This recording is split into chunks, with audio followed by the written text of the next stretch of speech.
So I've been 3 years in China,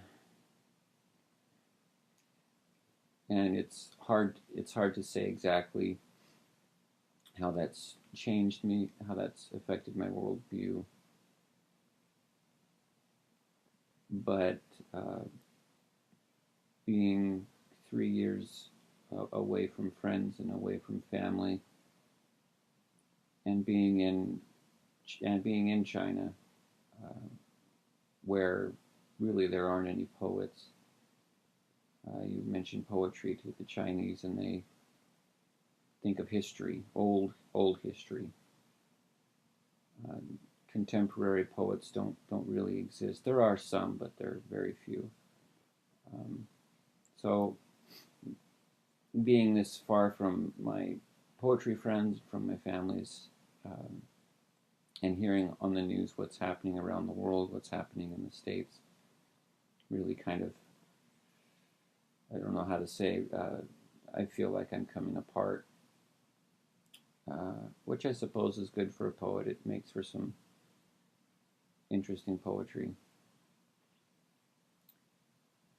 So I'd like to read a poem called "For the Coming Revolution," which isn't directed at any country, more directed at humanity in general, I suppose. For the coming revolution. That's when leopards will jump the fences, and the faucets will spew beer, and bears will come to your table with gifts of oranges and apples, a few wild berries, though the bears mostly keep those to themselves. Then the oaks will fold over as if sick the stomach, and the hills and gullies will gape with gratitude as the fires pass their wisdom from pine to pining pine. That's when no one will ask about the weather, because it's just so goddamn obvious it's raining.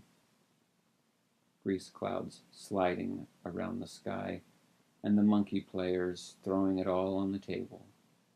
Binoculars, cell phones, cafe straws. And windows everywhere will open.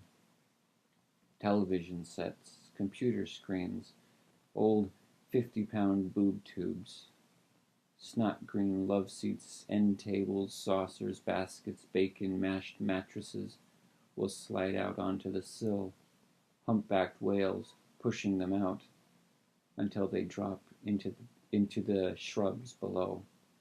The televisions and computers splattering on the street like electric suicides. And the elephants will stomp their feet, raise their trumpets, and mockingbirds will paint the streets blue, white dashed traffic lines like drifting clouds, no parking zones like strips of desert. That's when we will come out in our pajamas, in Stetson hats and bowlers, snake leather boots and silk sashes, shouting Yeats and Rilke, screaming Milos and Jim Morrison, quoting Peace Frog, our heads like orchids blown away on a wild wind.